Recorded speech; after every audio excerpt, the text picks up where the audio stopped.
Hey, what up, y'all? This is your boy Ken. You're watching The View from the Game. Thank you for tuning in. If you're on Instagram, you watch me live. I am the actual man behind the Instagram. Yes, I do answer my DMs. When you DMing me. Hey, but check this out, man. While I got your attention, make sure you go get my book, The 48 Laws of Game. That's right, The 48 Laws of Game. You can get it at audible.com. All you got to do is type my name, Pimp and Ken.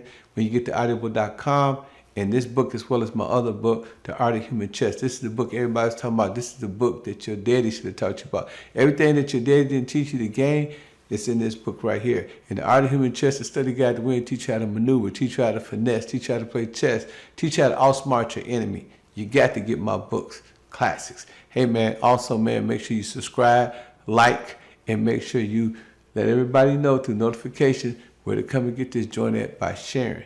And also, I am also the proprietor and the owner of HHF Mag, HHF Clothing, HHF Awards, and HHF Radio.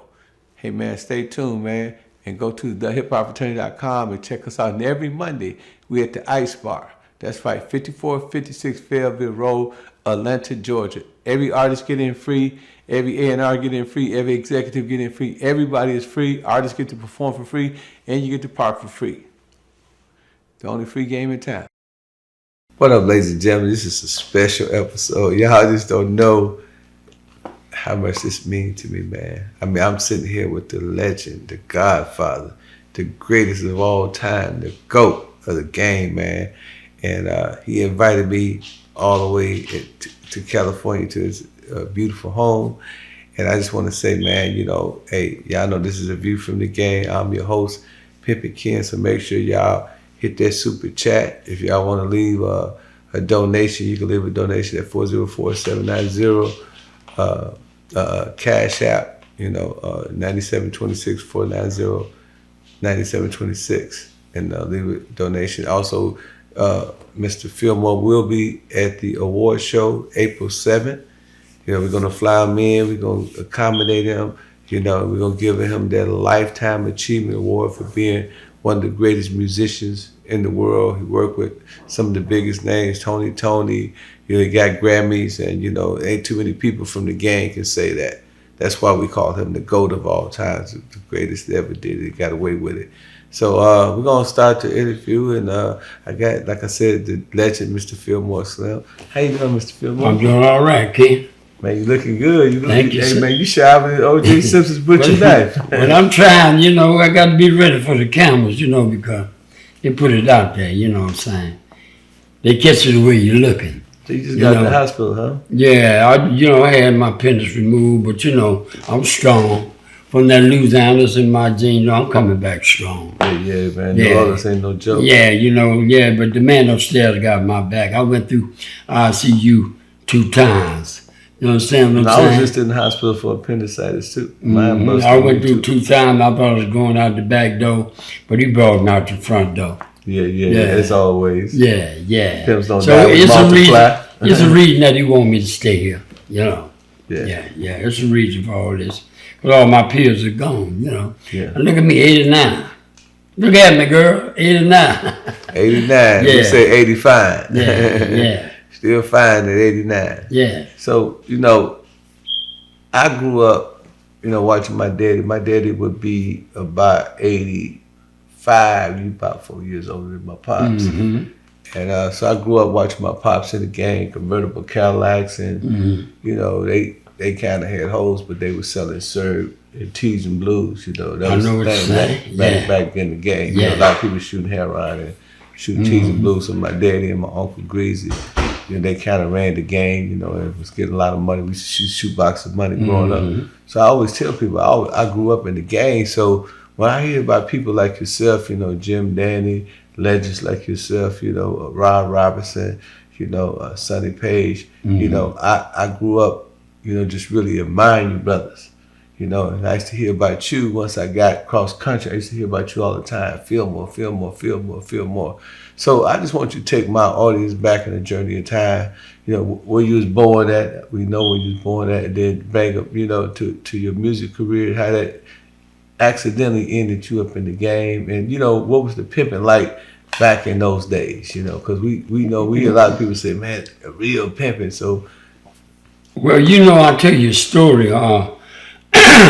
In Louisiana, right, behind this nightclub, it was a whole house, okay? Mm-hmm. Now, I'm a little boy about 9 years old, okay? Mm-hmm. So these women used to call me and say, come here, little boy, go to the store for it. I go to the store for them, give me a $10 bill, I'll bring them the change back. They give me a quarter, 50 cents, right? So now, I did this about 3-4 times for them, right? But now, when the men get off from work on Friday, mm-hmm. You understand me? They all go back there, you understand me? And I seen what they was doing, right? Mm-hmm. So I said, well, they making money back here, see what I'm saying? Mm-hmm. So they give me 50. So the first time, they gave me some money to go to the store. I brought the change back. Second time they brought it back, I told them I lost it, okay? Mm-hmm. Then they sent me to the store again with a bill. Mm-hmm. I come back, I told them I lost it. After 3 times, mm-hmm. They said, boy, what you doing? And one of the women said, that boy gonna be a pimp. He taking money from hoes all day. That's a good story. At 9 years old. 9 years old, you was breaking on the bitch. Yeah. Say, break yourself, bitch. Yeah. But you can't sit no pimps in the store ask for some change back, bitch. Yeah. You know what I'm saying? Yeah. I found out what was going on, Yeah, you said these hoes making money, but you I didn't know what was that. happening. I go get my little 50 cents and was happy. Mm-hmm. But when I found that these men going back there, understand me, what these women, I said, oh yeah, they're making money. So, how was your life, growing up with your mother, your father? You had any siblings? Oh yeah, 4 boys and 4 girls, okay? 8 of y'all. 4 boys and 4 girls, my sister was a school teacher, my brother, he worked at the post office, and my other brother John in Louisiana, he was a printer, he worked at printing press right there on Highland and Sunset, right there in Los Angeles. He came from Baton Rouge because he was printing down there. Then he came out there and So what was it like when y'all was kids? Was y'all poor? Did y'all all live? Oh no, my daddy worked on the railroad, and my mama worked at the bank, and my mama also did laundry for the policemen. We lived right down to these police chief, and she did their laundry. We played with their kids. Yeah. So in the early '80s, New Orleans was like the killing fields. Was it a lot of murder going on back when you was in New Orleans? In the 80s? Yeah, in New Orleans? Yeah, when you was a kid. I was in New Orleans in the 80s. I mean, when you was a kid, when you was first born. Oh, when I was a kid?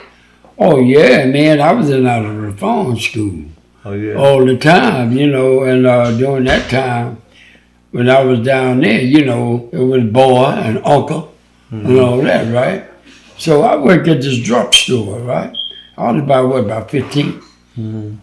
And we delivered medicine to the Caucasians. Mm-hmm. So my thing, every time I go there, it'd be a woman there, and the husband don't be there, right? So I remember one time I went there, and they could call the store and say, you gonna have a cup of coffee with them. It was good. So she called the store and said, the boy gonna have a cup of coffee and a donut with me. So it was all right. Because she done called the store and bought for me. Mm-hmm. And white people were white people, right? So I kept going to this woman, and one time I came there, she had on her necklace there, right? Mm-hmm. And we sitting there having coffee, and she said, I ain't never been with a black man. I said, what you? I said, man, don't talk like that. I'm scared, right? Mm-hmm. She said, no, I just ain't never been a black man. My husband away on a trip, mm-hmm. And I was a black man is good. Right. I said, man, please don't talk like that. I said, I gotta go. He said, sit down. Right?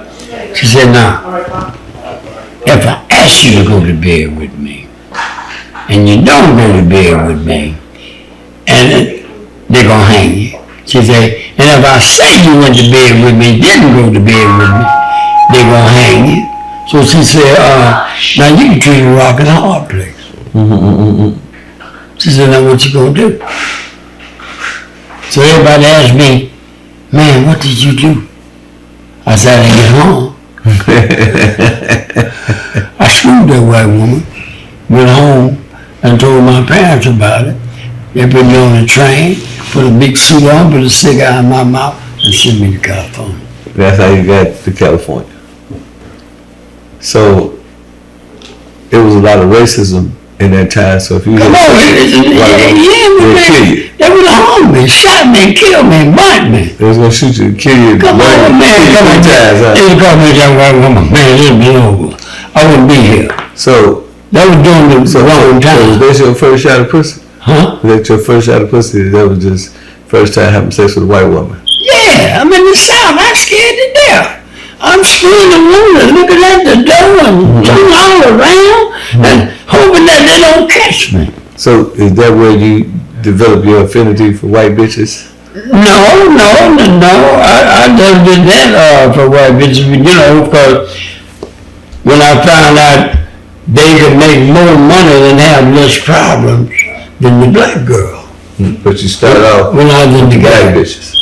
Yeah. I started with black women. So okay, now you're out of reformatory school. You're a bad kid. Yeah. You're breaking bitches at 9 years old. Yeah. They want you to see the stuff. Yeah. And then all of a sudden you meet this white woman and she wants you to screw her. You screw her. Yeah, she made me screw. And then, I didn't have no choice. Then you had to break cap. Then I had to get relief time. So was you in school? Did you go to school back then, or was you? Yeah, I was going to school. And I had a job. I was going to elementary school, had my little job. But before we did that, when the soldier train would come in, we at school, right? Mm-hmm. The troop train would come in. We'd all leave out of school because we go down there because they want to send us to the store. They can't get off the train. Right. Some kids would bring the change back, some kids would keep the money, what I'm saying? Because they couldn't get off the train. The train would come in, run for around school, we'd go down there and go to the store for the soldiers. So was it any pimping in New Orleans? Did you see, because we know you the GOAT of all time. Did you see any pimping in New Orleans when nobody pimping? No traffic, nothing back then? No. So the mother was getting money on Bourbon Street? Huh? They were something. I know about Bourbon Street. You know about Bourbon Street at that time? No. Okay. Before that, I know you went to reformatory school, so what you doing? Stealing bikes, stealing candy? Oh yeah, let me tell you, around Christmas time, we couldn't have the stuff kids like the white kids, Mm-hmm. Like, I remember my first pair of skates were the London skates. But these white boys had ball barrel skates on there, but they would leave them in their yard, right? Mm-hmm. So I'd go and steal them, I remember my first thing I stole was a motorbike.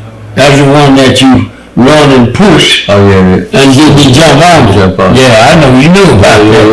Yeah. So I stole one, it didn't run right, so I went back and stole the other. Mm-hmm. Like I said, the white folks would leave this stuff in the yard. Mm-hmm. And my first pair of skates was London skates, and then I went and stole me some ball barrels. Because the London skate didn't move the wheel like the ball barrel did. So I was stole the ball barrel. Next time I stole was called the streamline skates. Yeah. So anything that I couldn't have. They caught you and they took you to reformatory school? Oh yeah, this is reformatory. You get caught stealing some skates, man. Huh? That's why you had to go. No, they would come to my house. Oh, they would come to your house. See, my nickname was Dooley. So where do there? And they would find some of the stuff, Also, you had contraband at the house. Then I got hip to it and started getting the bicycle and started painting them. So how much time you doing in reformatory school? Oh, I was in a reform store, in and out, So about 6 months total? Yeah, 6 months. The parents got to let you out with your parents and all that type of thing. So was your father, was he a strict discipline? My father was hard on me. Did he beat you? My daddy's beat me with extension cord. Check this out.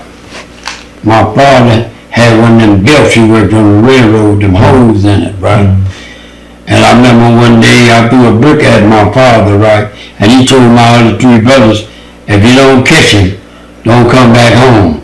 But they couldn't catch me. They couldn't catch me. I could run, right? Yeah. So I would run and hide. And the next morning, I'd go in the house late in the morning, get in the bed, and my mama wouldn't let him work me.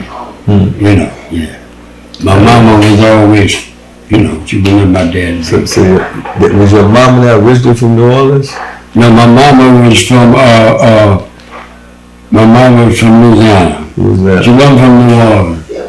Yeah, she was right out there by Canada. where Angola is at. Yeah, my mama Wilson, Louisiana. Wilson. That's where my mama's from. Okay, so we get off the train. You got your cigar, your suit on. Yeah. Where you going? Okay, now the city to LA, right? I mean, the train stopped in LA downtown. Right. On where that 6th Street is 70, okay. Now the train stopped. Now my mama, I had just said she won a lawsuit. We were working at a drugstore and I got hurt. So we got $3,000, right? Mm-hmm. So my mama took the $3,000, put it in my undershirt and tied it and sealed it down in my drawers, okay? I got a $50 bill in this pocket, right? Mm-hmm. So we get off the train station, I'm downtown, I walk around, looking at the big old building there. Dude walked up on me and said, "Nice day, huh, brother?" I said, "Yeah, nice day. Where you from?" I said, "Louisiana." You know, when he left, that $50 bill left. He got me. You got a pickpocket. Yeah. If I'd had that $3,000 back, you got it all. You got it all. And one more experience I experienced in Los Angeles, okay? I had a job working downtown Alameda. With United Bank, United Belt. So we made belts for big stores like Bullocks down on Broadway. So I'm putting my little money in the bank, right? Here come a dude up there talking funny. "Hey, Mom," he said, "they say the black mom can't put the money in the white man's bank." So I said, "Man, who told you that, man? I mean, that don't go that way, you know?" He said, "If you show me that I can put my money in the white man's bank, I will give you $100. And then another dude walked up, he said, "Ask him." He said, "That true?" I said, "Man, tell him. You can put your money in the bank." So, yeah. So he said, "Really?" He said, "You go and," I said, "and draw out some money and show me you can do." So I go and draw out $100, right? And show it to him. So he said, "Okay." He said, "Now, I want you to put this money in the bank for me." Now he gave me a roll of money this big, okay? He said, "Now put it right here, okay? Put your arm on it, make sure you got it, okay?" I said, "I got it, man." So he said, "Now let me see it again."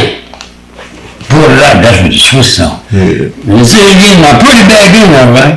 Now, I got all this money there in the car. So I go back, I'm going to the bank. I search this way, get in my car, and I take off." The newspaper. Come on now. So when I got away from it and opened it with a $20 bill, $2 on top, and the rest of it was rolled up newspaper. So I'm running. I'm mad, okay? Police stopped me. I said, "What's wrong?" I said, "I just got robbed for my money. They said, they showed us some pictures. They said, "You had a Jamaican switch put on." Yeah, Jamaican card, yeah. That's right. My nigga Milwaukee Tony used to play that game. That's right. I remember he was in the penitentiary. They caught him for a white car. Right. But you get beat because you greedy. Yeah, you greedy. Yeah, they can't beat you if you weren't greedy. So I'm running with the mindset. You thought you played what was played. Come on now. Yeah, so see, I know this. Like, looked at you like, "Man, you must be trying to get him too." Yeah. So now you there, and did you go get straight into the music? Cause I know you were. Yeah, when I was in LA, my first record was called "You Got to Know a Big Brass Monkey," okay? And that record was, played on all the white stations and things, And I was around there playing music around Los Angeles with people like Eugene Church, Bobby Day. Back in the day, me and Johnny Guitar Watson ran together. We went to the same record company, so I'm playing music around there, all around Los Angeles, and so we meet this guy named Philip Fulbright, he had a big house on Figueroa and Adams. So he took us on the road, we played all around Los Angeles. Then he took us on the road, when we weren't working, Then he would, we had to work around the house, paint the house, help with the fence and all that kind of thing. He would work us. Yeah. Okay, so once you got into the music, you got to traveling. It's an infamous story that, while you was traveling, a young lady, yeah, we went. she was up. We went on the road to Midland, Texas, and that's when I met this young lady. She was 27, I was 19, okay, and around 18.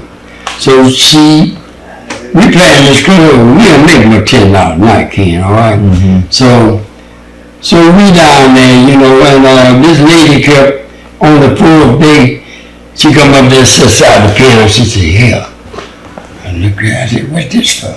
She said, "I want you to have it." I said, "What your husband say?" She said, "I ain't got no husband." I said, "What you do?" She said, "I go to bed with men for money." So, not knowing my Louisiana what they were doing, it didn't flash on me. I said, "What is that?" She said, "Well, I go to bed with men for money and they pay me money." So I said, "Why you want me to have?" She said, "Because I like you." Okay, so now, next night she give me a little bit more money. So we ain't making $10 a night. Now I got a bankroll. Okay, so when we get ready to go, she got a suitcase packed. So I'm ready in front of the hotel. I said, "What's up?" She said, I'm gonna go to California with you." So the fellow in the van said, "Man, that's a hooker. She got robbed with us. We ain't going back to California." I said, "Check this out. I'm making $10 a night. I got me in a bankroll. You understand me? I said, y'all want to ride back to California with me? Catch the bus." But baby going back with me, so I brought baby back, put her down right on Vernon Central. Next day, the next 2 days, she comes in. You put it on the track? Huh? You put it on the track? Yeah. How did you know about the track? That was your first bit? No, the track. I seen the women out there. I just put it with the rest of the whole. Yeah, well, Rudy Ray Bowman was that. Okay. Right there in Dolphin Hollywood, Rudy was the DJ there. Okay. And I just see them women out there. I know what they were doing. Dolomite. Huh? Yeah, Dolomite. I'm right there with Daddy Grace's church. Okay. Now, wait a minute now. I'm a teenager now. Okay. And you put the bitch on the and it got dawned to me. No. She put herself on. She asked me where they working at. Okay. So she went out there, and she came back with no money, and the third night she came back with a little dog. Okay. I said, "Who is this?" She said, "This is our wife-in-law." I said, "I ain't married." She said, "No, in the game, in the life that I'm doing, this is our wife-in-law." That's what they call it, so wife-in-law. Yeah, she is with us now. Right. Now, they calling me to play music. I'm playing music less and less. So now I build up my little bankroll, okay? I go to a place on Fillmore called Mays Cadillac. No, first, I go to the pawn shop. I buy me a suit. I give me some Stacy Allen at the pawn shop. I go to the new hand shop and buy me a derby hat. Okay? I get me a little funny diamond ring. Then I go to Mays Cadillac, repossess, and buy me a repossessed Cadillac. Okay. Now they calling me to go to work. I tell them, get somebody else in my place. I start pimping. So that's when, ladies and gentlemen, this is how we get Fillmore Slim. That's how I started with a bitch in Midland, Texas. That's right. Who touched down in California. The bitch went straight to the blade to get some money and came back with a wife-in-law. Slim said, "I'm not married." That's right. So okay, so now you got these bitches and you breaking on these hoes. The next perspective had to be you get introduced again, niggas start knocking for the bitches. I remember you just telling me one day we was having a conversation. You said that the guy told you. Yeah. Now I'm in the game, right? So and I'm playing. So I go back to playing the piano because I'm catching from my music. Right. I'm catching balls and I said, "Baby, you want to be a star, baby, but we got to get some money." I said, "I can put you in the movies." You understand me? I said, "First you got to go to work." Yeah, you got, so I would take him and get the Hollywood photo, that's the stars get, to go into be acting. So I'd take him and get all that made up for him, you know. So, so I kept him, I just put him down on the track. And then dude, he come up and he knocked me off and come up and say, man, first I ran into him and he laughed at me. So he put me in his brand new Cadillac. He said, young blood, you want to drive it? Yeah, test it out. Drive it, So he said, now drive around this corner. Yeah, I'm driving him now. He said, now stop right here. And all them bros came and threw the money on the back seat. He said, young blood, get back on the back seat and count that money. Count the money. He said, here's $100, young blood, you gonna be a pimp. So then when I started catching my girls, I put them out there, he rolled down there and knocked them off and brought them back to me. He said, now young blood, this is how you learn the game. You know what I'm saying? I done broke your hoes. So they ain't your women. They ain't your women no more, they my women. So then I get him to it. I said, well, if they ain't got no money, he can't catch them. So I go down there and break them, Ken. And whatever the money he had, I said, give me yours, give me yours, give me yours. Put in my pocket. Then he came back to and said, young brother, you learned the game. Learned the game. It's pimping now. That's right. Yeah. So when he first told you that he had the bitches, because I know you was kind of fresh in the game. Well, I'm kind of mad. Yeah. It was like, man, what the fuck? Yeah, man, I want to fight. Man, what you mean, man? What you talking to, young brother? Settle down. That's how the game goes. So you learning. Yeah. So you can't contact sport. Yeah. This the NBA, not the NBA. That's the Pimp Association. So you learn the game. So I took it in my wing. I'm showing you how this game goes. Yeah. So I accepted that. So give you an example, right? So I'm in New York and I bang my bitches down. That's when I really started fucking with New York.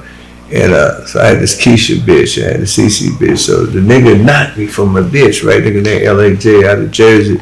He knocked me from a bitch, man. And he called. I was staying at the Carter Hotel on 42nd, 8th. Man, it felt so good to get knocked by a nigga in New York. You know what I mean? I just felt like, oh, I'm pimping now. You know what I'm saying? I got knocked at others, but I mean, so this state of ours called pimping, right? It's a secret society, right?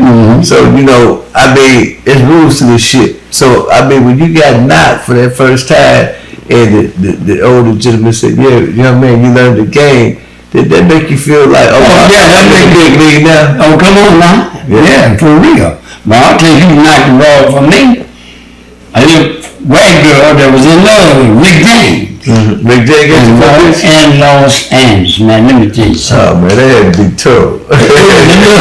Check this out.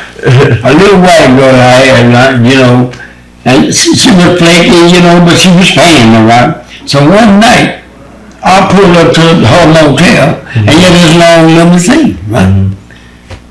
I said, what's up?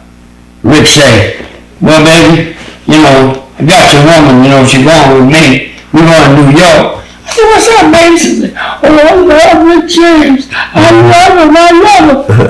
I said, well, I said, okay, Rick, I said, well, you don't need the clothes, y'all wear the same shit. I said, well, y'all wear the same clothes. I don't look out what he was, So now the little girl named was Debbie. So he took her to New York, right? And the little girl called me about a week ago. She said, you never want to come back. I said, well, no, bitch. I said, you want to come back? She said, you done brought me all kinds of diamonds and furs and things. I said, well, bring all the diamonds and furs back, and make your way back, hold your way back, and bring me all the money you can, and you can come back. So when she came back, I called Rick. I said, hey, Rick, and just tricky Rick. Yeah. I said, well, I got my bitch back. Yeah. I said, I guess she didn't like it. I guess she didn't like what you were doing. Yeah, your campaign, man. Yeah, that happened to me. Yeah. It must have tasted like cash shit to the bitch. And in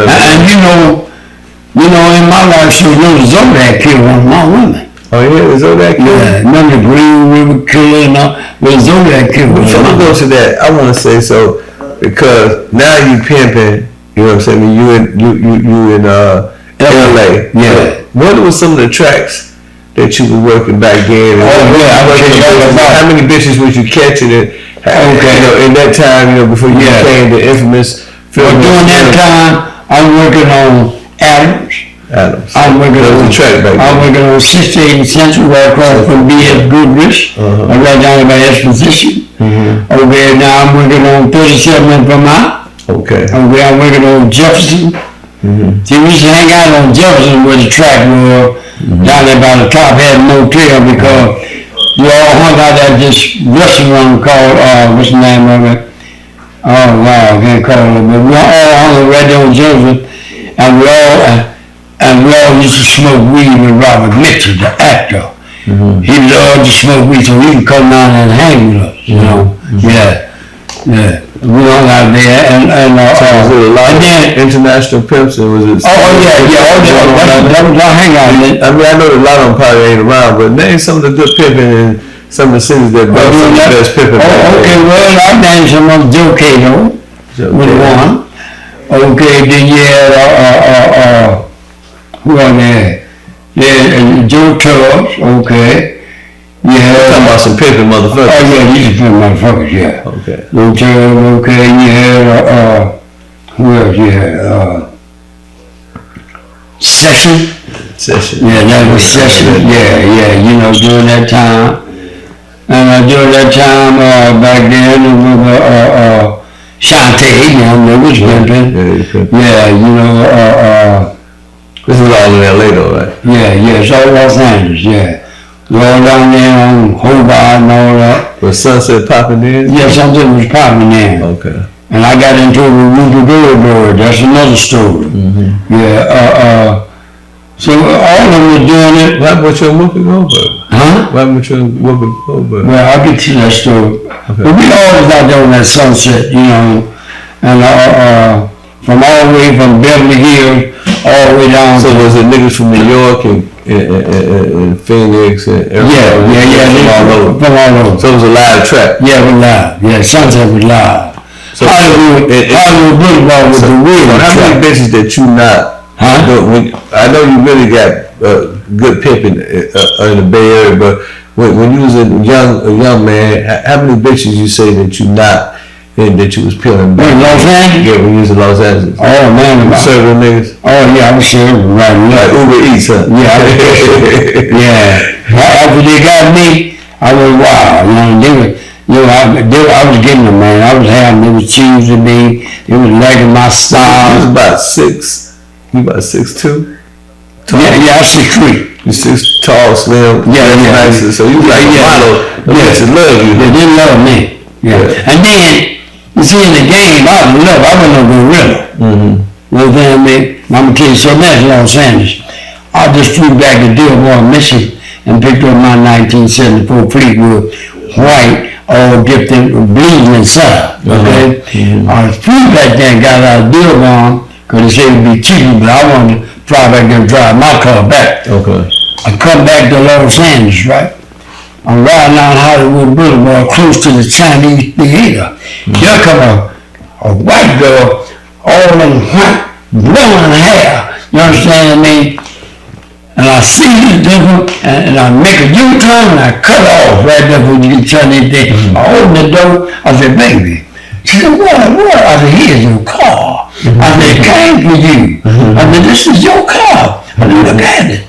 You all in white. This car is all in white and red inside. This is your car. And she's so fascinated because I cut her off, right? And I opened the door. I said, baby. And she spun around in the car. I shut the door. And we rolled and we talked, right? So now, our interviews, all right? So we go to this motel, to my motel, and I interviewed her, right? So she stayed all night, you know, I'm in Jeep. So next morning, and then she got up, you know what I'm saying, come to find out. She had jewelry on, but she was the R.J. Reynolds granddaughter, the Tobacco King. Oh. Okay? Now, so she said I was a gentleman. She liked the things I said to her. She said, but I'm R.J. Reynolds' granddaughter. She said, but you was a gentleman. So she wrote me a check out for $2,500. Okay? She said, I had a good time talking to you, but I'm always just running the granddaughter. You know, it wouldn't work with me. So the DJ, well, man, you should have brought my buddy June. And I said, nigga, I ain't no robber. Yeah. I'm a pimp. I'm a pimp. Yeah. So in my day, I consider myself a young Fillmore Slim because I pimped hard. You know what I'm saying? Yeah. But I knocked a lot of niggas too. So I want to know. I would have confrontations with niggas. Everybody would accept the service. Can you talk about when you was knocking all them bitches? So can you give us a couple of stories when they accepted the whole with some department? They accepted you knocking the niggas they didn't accept. Well, now let me get you right. A real pimp accepted. Okay. He said, well, man, come get the bitches clothes. You know, we sit down and have a blow on her. He tell me, well, you know, bitch paid me, see what you can get out of her. And, you know, we party like that, you know. But now, a fool, you know, this bitch, don't damn me, he don't want to accept, he don't want to bring the clothes.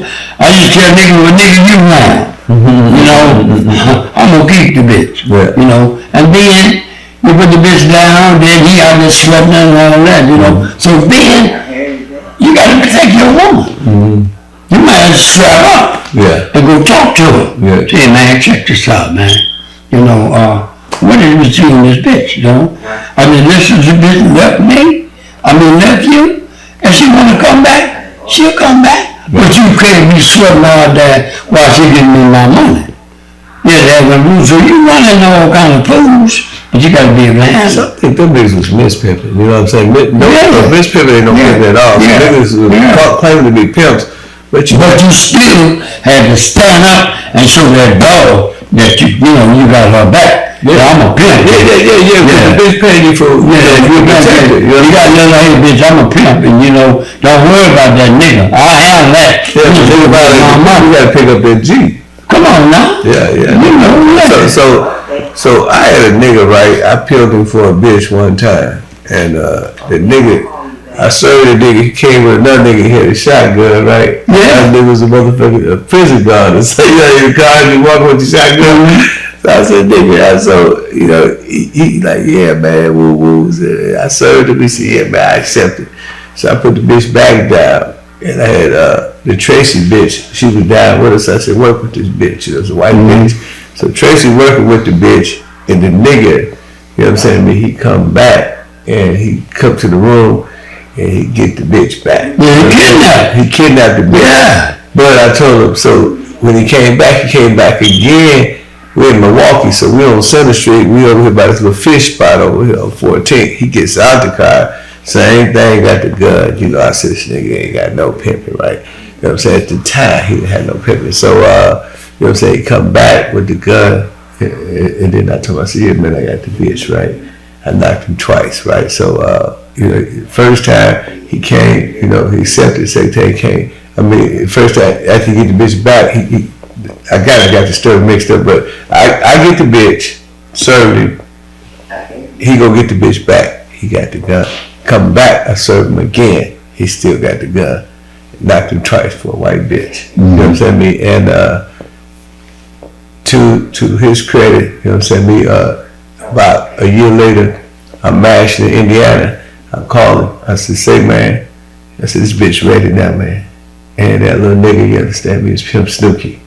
My little homie out of Milwaukee. So Pimp Snooki ended up taking that bitch and blowing up in the game. You know what I'm saying? Next time I see him, he had 16 bitches. You know what I'm saying? So sometimes, these niggas, they don't understand because they're fresh in the game. But now sometimes, if that bitch really paying you, and you got a problem with this food, sometimes they'll send that bitch over here. Yeah, but he was young, he was a little bit from the neighborhood, and I guess, the white bitch had to pay something, so she paid him. But I seen the bitch in Oscar, so I knocked the bitch. Okay. You know what I'm saying? Then Snooki get back to the hotel, he get the bitch out the hotel. I don't know what really happened, but the bitch Tracy, which was one of my hoes, she said that the nigga, he kind of just came and took the bitch, and then I said, put the bitch back down. I said, give me action back. So he put the bitch down. So I knocked Snooki twice for the same white bitch. A year later, I sent the bitch back to him, and he became a great pimp. So I think, a lot of times these young guys, you know, when you know, when we in this game, you know what I mean, you got to understand the rules, you know what I'm saying? Because when you play by the rules, man, the game will be good to you. You know, I seen you on TV talking to the youngsters about giving the rules of the game. You know, I got that DVD. You got that? Yeah, you see all that money, you explaining to them. Yeah, you mental for the game, for the youngsters, for the young niggas. But them that want to really be about it, them that will listen. See, they got some, you know, like I rode down East 14th Street. Well, just to give you an example, right, at Oakland, right? I see these young girls out there, man. I said, well, ladies of the night, I'm glad to see y'all carrying on the crowd. Now, they were staying at this motel right there by the bushes, and the bushes started talking to me. Man, I'm always working. I said, man, I'm always working. I stopped my car and put the blinkers on. I said, bitches, are y'all paying that bush? So then niggas came out the bush. Well, who are you, nigga? You know, I said, well, I'm OG. Yeah, well, nigga, this is a new game now, you know, it ain't that you OG, you got to stir back. These young niggas time. It's a new game. I said, but the rules don't never change, young brother. I say, you in the bushes, watching these hoes in the bushes. Mexican people. Yeah, you more tired of them hoes when they come in at night. I said, we at home sipping champagne because we know when you send them, we know they coming back. Yeah. We don't have to out there to watch them. So niggas say, well, man, who the fuck you really supposed to be? I said, Fillmore the Godfather. And what I say that for? That nigga said, come here, all you bitches. Take a picture with a real pimp. Hey, man, I get that too, man. That's crazy. Come on, take a picture with all you hoes. Take a picture with a real pimp. Now, that nigga just gave me his hoes. Yeah, I never understood that. Yeah. You know, but that's crazy because I'm gonna get to the New York story because I think you have a very interesting New York story. So you in California, you knocking bitches and niggas knocking you, and you know what I'm saying. You know, you this towering figure. You know what I'm saying. You looking good, smelling good, driving new Fleetwoods. So I'm gonna go to the part where when I went to New York. So I'm gonna tell you, I don't know what your experience was in New York. I know the mob. You got into it with the mob, the situation with the mob. So when I go to New York, this nigga named Lucky, he drive me around. And you know, I'm like, man, show me around. What's happening, man? So he take me on 56th and 6th Avenue. Take me on 11th Avenue. He showed me the blade and shit, you know. But all the time, he got my hoe working with his hoe. He said, your hoe could go. He trying to knock me. So he trying to put that twist on me, right? But you know, I'm shy too. So I tell my hoe, I said, get some information from this nigga that only him and the hoe know. And so we ride, and I said, Lucky. And I said what the bitch told me. And they said, man, I gotta go. Like, so he went back and check on his own because I was in his business. He was in my business too. So that was my introduction to New York, the New York twist. So, you know, can you give us the New York story and, you know, the mob and all that? But check this out. Now, I had a dude from Akron, Ohio, right? Came to California. You know, I let him stay with me and all this shit, right? So he goes back, stay with me. I used to give me a new Cadillac, give him the old one. So he goes from Akron, he go back to New York, you know. He's a big man back there now. So now I'm on the run. So I go to New York, right? I got an Italian bro, she in Detroit now, and I got a white girl, okay? So I leave the black girl to California, right? I'm on the run, because I didn't know, this far I went to Federal Penitentiary. I said, the catch and come for the hanging, okay? They gave me a party in San Francisco, we blowing everything.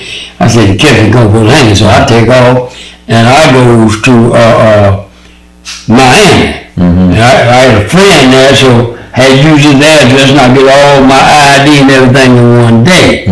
So now the police stopped me in Miami and Dade County. Now I got a natural wig on, I got a jean suit on, the American flag, I look like he knew. So the police stopped me, they said, took me out the car. I said, they giving me a ride. They said, well, you got to get out the car.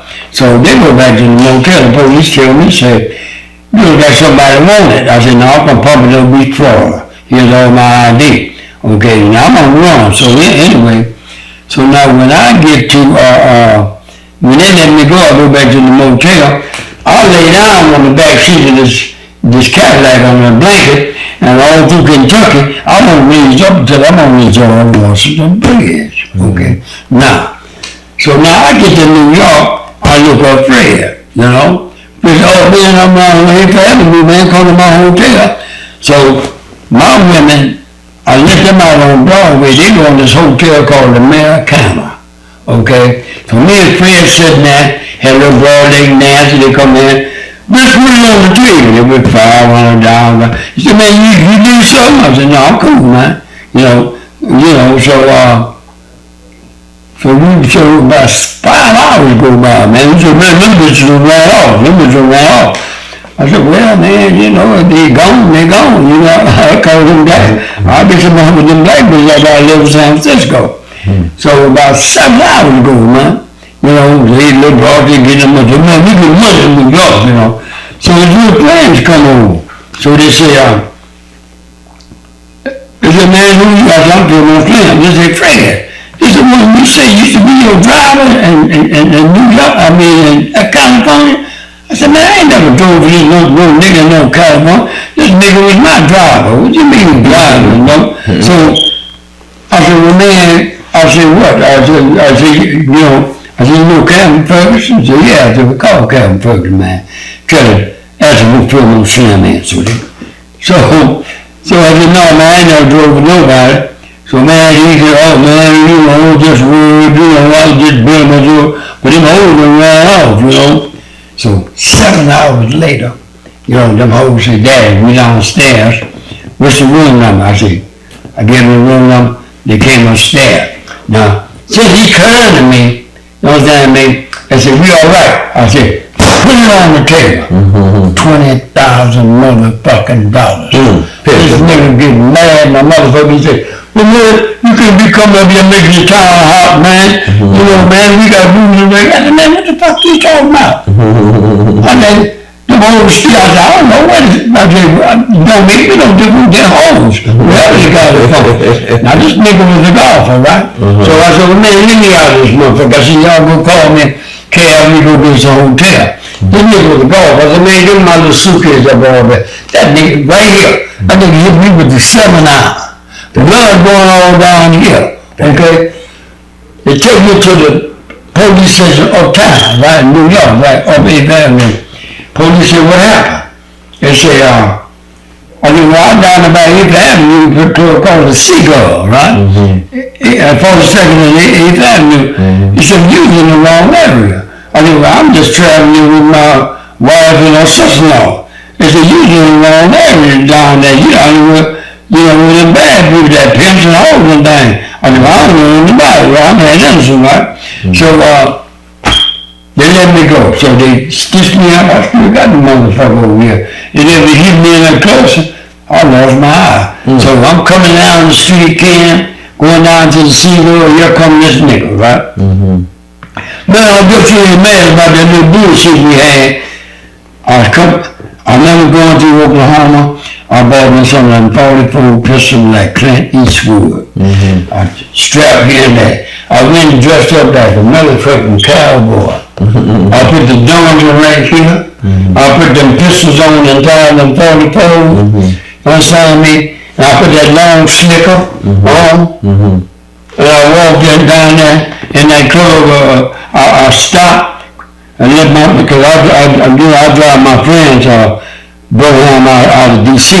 So I parked now because I'm on the run. Left them blankets on, and I went in that motherfucker and I was shooting like this. Bow! And that nigga, he hung all up on the table. Pimp was scattered and everything. Then I got my cup and went back down to D.C. and left them home up there. So, understand me, I let that nigga know, nigga, you know what I'm saying? Yeah, I was shooting like this motherfucker. So now I come back, checking on my home. I'm in my friend's car named Sonny Knox out of D.C. Now here's a motherfucker. I knocked a bitch and I said, baby, don't you want to go to Hollywood and be a star? She said, you from Hollywood? Yeah, baby, I'm from Hollywood. I'm Hollywood Fillmore Slim, Put you in the movies, How much money you got? She said, When I got about $400, I said, give me the money. I said, see that black Fleetwood out there? I said, now go out there and get in that Fleetwood. To go out there and get in the Fleetwood, I go and get in the, a motherfucker standing across the corner, ragging him on my, hey man, this is some good weed, man. Did you want some of this weed, old Slim boy? I said, man, no, you don't know me, motherfucker. I said, I'm a pimp, leave me alone. So he goes smoke this weed, right? So he said, oh man, this is some damn good weed. I mean, you raggedy. Okay, look at a hobo. And when I go to walk, step to the car, put a badge on and say, I'm a fugitive officer, and you look like you want us from San Francisco, California. I said, man, I ain't never been to San Francisco, California in my life, okay? Here my pedestrians. They take them uptown, they can't make me, right? So 4 hours. I said, man, y'all might well let me go, man. So after 4 hours, they said, this is what the federal government gonna do. We're gonna fly you to San Francisco. If you ain't who we want, we're gonna fly you back to New York and compensate you. I said, let's go. I was prepared to call my wife. So I called my wife, I said, they done made me, but they don't know they done made me. Pack up and go on back to California. Now they take me to the border, put me on the plane, one in the front, they got their pistols. So when you get on the plane, they got me like this, round like that. So the captain tell the feds, say, he ain't going around there, you gotta take the handcuffs off of him. So but they took them out, one sit in the front, one sit in the back, right? So Stewart came in and said, he can't have no alcohol. I said, man, I can't have no drink, man, you got the wrong person. I played all the way. Right? Yeah, you played. So when we get to San Francisco, I'm the first one to bring off the plane. Yo, the feds waiting on me, right? If they let him, then yeah, that's that son of a bitch. So they looked at me and say, well, why you? I said, well, you didn't know I wasn't going to tell you. Right. I was trying to kill myself. Right. Now I had 30 days to take care of my business, so I went back in front of the magistrate. So the magistrate say, son, I give you 30 days, take care of your business. I said, but I told my lawyer, I had engagement before I got this case. You know, I'm an entertainer. I said, I had to go fulfill my, then I was going to go to the Lone Park, the fed and turn myself in. He said, oh yeah, you're an entertainer. He said, I'm going to drop that flight. He could have gave me 10 years. Passport beef. It didn't carry for 5 years. And how I got the passport beef, they offered me $20,000 to go to Europe and pray for 2 weeks. I told the probation officer, let me go. He said, no, you can't go to the West. I went to Los Angeles and got the false paperwork. Came to Oakland, went to the post office, for my passport. Postal inspector came in 2 weeks. They said, this you? I said, you said we all look alike. No, that ain't me. They came back a year later and said, let's go. So while you was in New York, I understand you also knocked the mob for a bitch. Oh yeah. I met this fine broad, man. She liked me. She chose me, you know. Right. She liked my style. Right. Now she was with the mob, but I didn't know it. She said, I do things. Sometimes I have to go places and come back. I know what you do. She said, well, so she took me to this place in New York where Frank Sinatra and then Pat Red and all the gangsters hang out, right? So I met this dude, right? He said, she introduced me to him, right? And this one dude said, you know, I like that girl. I got her apartment and everything, you know, and then the head man come and say, she like you, but you know, she with us. And she had to do things for us, you know? He said, now, but she like you, and we gonna let you have her. But when we meet her, she got to show up. That was the mob. Right? Yeah. Yeah, it was the mob. So she would go, she was the mule for them. She would go and do that thing and come back and give me all that money. That they gave her, she would give it to me. All the money. You selling pussy? Oh, yeah, she was pussy, yeah. Okay. She liked the track, right? Yeah. And she liked me. Right. So we did this in New York, and then we went to Baltimore, the first we went, right? Then she said, but this one dude who really was in love with him, he had an apartment and everything, you know. So I met them all, so they said, when we meet her, she had to show up. So then, So we went around. She gave me good money around there and gave me that money too, you know. She gave me money. That money, what she's doing, no more than home you gave me, right? Right. So I said, well, I'm going to D.C. She said, I want to go with you. So I let her went to D.C. So she said, we can go to California. You know, they can't find us. I said, oh, no, bitch. I said, we can't go to California. I said, they'll find me. I said, I'm driving you back to New York. You know, and I drove her back to New York to the mall. I said, well, I'm leaving. Here's the bitch. Here's your brother back. Yeah. But you broke as long as you was in New York, you broke on the bitch. It was good. She made me. That's a smart thing to do. I mean, shit. But you know, Pimp got to preserve his life. yeah, but you know about her. I took off when they gonna kill both of us. Yeah. Or kill me. Yeah, they gonna definitely kill you. Come on, man, come on. So you come to LA, you get your foot wet, you pimping like a motherfucker, niggas knocking niggas, you go out to New York and you stop to Baltimore, DC. What do you say it was really, do you say was it really good pimping in New York or Cali? What do you prefer, you know, when you say pimping, when you had some of your best pimping? New York was fast. Yeah, that's my favorite. See, New York was fast. You know what I mean? Right there, live on the track. Yeah, New York was fast. You know what I mean? Everything fast. Everything moving. Yeah. You know, everything So, moving. you know, Mackie and all them niggas back in Yeah. Calvin Curtis and all that. Now, the one thing happened, right? The boy from New Jersey, you know, came to me and said, well, man, you know, you from California, you got to pay for your home to work out here on this track. I said, wait a minute, man. I said, where your track at? I said, my track is International Boulevard. All over the world. I said, where's your track? I said, now, and then my home down there where your home is at, and you got a problem. I mean, I put them over anywhere. They gonna shit out anywhere they want to go. They gonna own up the track. You know. I said, but I'm not gonna pay y'all no money. Yeah. I said, I'm Fillmore Slim. Those got a Pimp pack. Got no Pimp pack. I said, I'm Fillmore Slim. Y'all better ask Calvin Ferguson and Black Jesus. Black Jesus. I said, y'all ask them about me. I don't do no paying over. So, I ain't better no over. Coming from New Orleans and then coming to the beautiful sunny California.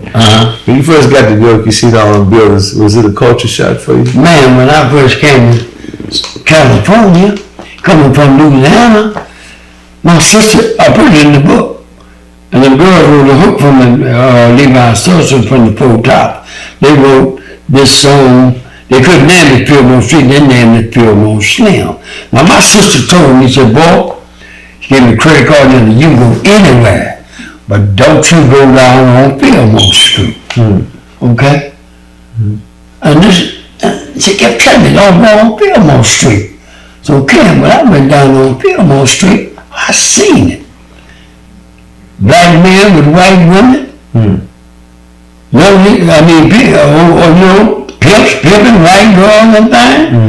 You know, I said, goddamn, this is where I need to be. Yeah, this is where I need to be. She been trying to keep me from going down there. She didn't want you to So when I went down there, that's where I need to be. Now, during this time, when I was down there, you know, I ran into this chick, right?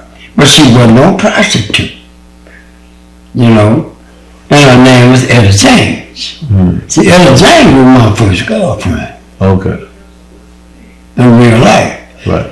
She, you know, I'm working in the pool hall, writing balls. She didn't know she was going to be an entertainer. I didn't know I was going to be an entertainer. And just like in the movie. Famous though, right? Yeah, she did. Yes, Just like in the movie. Minnesota, that was her daddy. She's a trick baby. Her mama was a prostitute. Okay. Just like Beyonce played her. But that was my first girlfriend in real life. Okay. When I came to California. Yeah. So she wrote a song. She wrote a CD. Say, I'd rather go blind. I answered her. She said, I'd rather be a blind girl. I answered her on the double CD. She said, well, I'd rather be a blind boy. Yeah, my first girlfriend.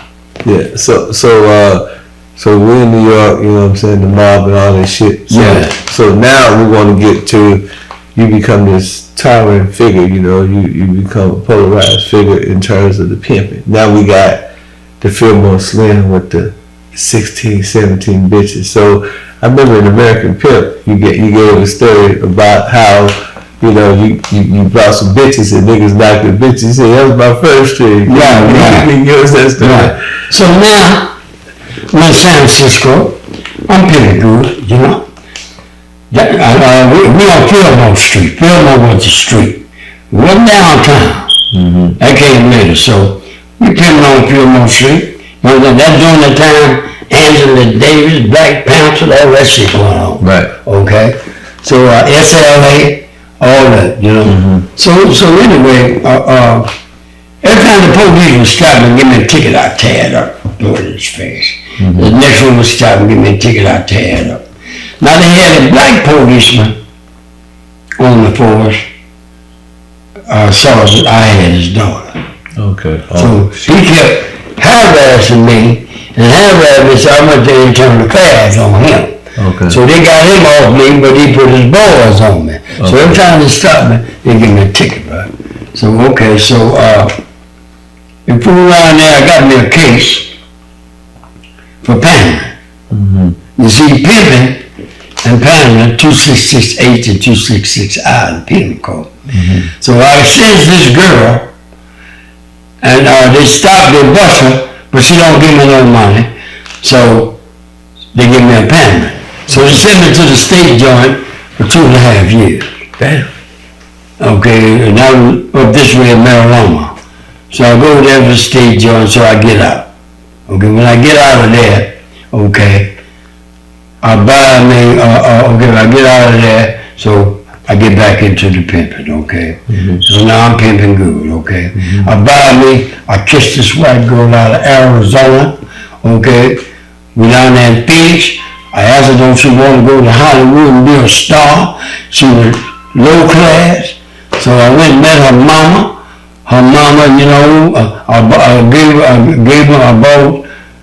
I took her shopping, bought all kinds of groceries, and I gave the mama, I put $500 in her ticket.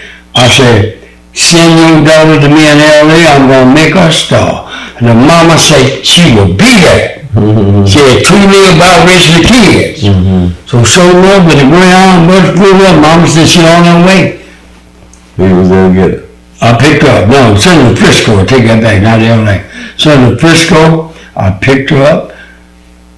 Okay, I had her in a hotel with the new kids. I got her apartment. I found out my apartment, and that was Yolanda. She bought that house in Pacifica. After she bought the house, okay, she turned around and bought me that talisman. 75,000. Oh yeah, I had one of them too. She So when the niggas got you for the bitches, you know, in Hollywood, yeah, and you came back with your second string. it was turnout. Okay, yeah, can you explain that story Okay, well, to the audience, to the people? I had the policeman's daughter, he was a brother. Okay, I had his daughter, right? And we were in Frisco, the police measurement, and the pants and things always on, would never work, you know. So I said, I'm gonna take these over to LA, turn them out. Okay. So now I go to Los Angeles, right? So I put them on the track. I'm down there by where I'm at. I didn't put them right on something. I put them down there by West. Okay. Yeah, okay. So I put them down there. So I'm right there pounding chicken, kicking it, watching the police make the whole water from the county all the way back down to Hobart. You know, the county would run the bitches into the city, and the city would run them all back down there further. Okay. You know, that's the sheriff department and the city department, right? So anyway, I'm sitting there, you know, got my hold down. I don't know about in town. I'm sitting there pounding chicken. I don't know none of them niggas, right? So I put them down, and I guess smooth dog nigga drove up with him all in the car. I said, man, who's Fillmore Slim? I said, that's me, man. And I just knocked you for all your hoes. I said, what? You know, I was gonna get back. I said, man, what you mean, man? I said, what's wrong with you bitches? Well, we gave them the money. I said, well, them your bitches there, man. Ain't nothing I can do about it. I said, go to the hotel and get their clothes. They were cheap. I said, I accept the lose like I accept the win. I said, I'm a real pimp now. You know what I'm saying? Right. I said, ain't no chaos about this. They your hoes, you know. So now, I tell him I said, well, I'm sitting around there, right? So I go to the phone book. I call them Trojans. About 8 of them. Caucasian, a Mexican, a thief, you know what I mean? And the violent bitch. Certified bitches. Come on now. So I say, I want y'all to come down here and represent my name. He said, what's up, Daddy? What's up? I said, you turn out bitches and got not. I said, I need y'all to come and represent me.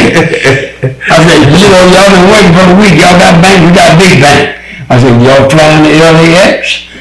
Y'all run a limousine from the Sunset Boulevard to the Pioneer Chicken right across the Brea. I said, I'm sitting outside. We had tables outside. Because we sit outside, you chicken through chicken bones at the bitches. But bitch, you better get in when you fit in. You did that, right? So anyway, about 7 hours, limousine pulled up. All these 5 motherfucking bitches there. And these bitches just flossing hair and shit, so dresses and things. Whole boots on, little that hoes. These bitches ain't never seen that nigga, man, who was them bitches? Them bitches walk straight to me. I said, they're mine, nigga. And if you catch these bitches, I'll leave town. Pivot, man. And I said one thing. You know, open the door now for me to get in your business. Y'all sweat one day, you go. Come on now. Y'all sweat one day, you got to sweat one. Come on, and I was knocking the wall right and left, Ken. So that you told I had so many homes. I had Fleetwood, I had Eldorado, and I had one of the New York Checker jitney cars. That's Pimp. And when that motherfucker rolled around so said, man, who was the holders in that Fillmore Slim Hole? And it all stopped at for number tricks. Boy, he was pimping, man. So you go to Fresno and you see this little kid, this 14-year-old kid. What? Grandmaster. Oh yeah, I remember. No. We was going to Fresno doing the relays. We take our homes down there when they run the track and all that. Right. So I'm on Motel Road. I got 5, 6 little dusty foot holes, you understand me? And we in the motel, and I see this kid about 14, 12, 13 years old on the bicycle. He said, man, you want to buy some hot plates and things for your hoes? So it dawned on me to them hoes going to the restaurant, they cook their own food and give them, you wouldn't give them their $5. You wouldn't give them whole number $5 to work with. Right. $5. You don't hold that $5 and give them groceries, let them cook, and that was Virgil. That was Virgil. Virgil, Grandmaster. So okay, ain't no lie. Grandmaster told me to ask you. He said he used to pull up with a car full of money. He said he just go in there and get. Oh yeah, never tell me that. Grandmaster wasn't doing too good. Okay. Grandmaster came to me, stayed with me 6 months in my house in Pacifica. Okay. Grandmaster got up one morning and said, Mo, I said, Phil, I'm going to go get me some money, man. Come on, go with me. I said, no, Bud, I'm going to stay right here pimping these hoes. Bud was gone about 5, 6 months. He came back with this long old Zimmer. And Zimmer, like an Excalibur. Yeah, that long motherfucker. He's coming up the street. I live next door to the police.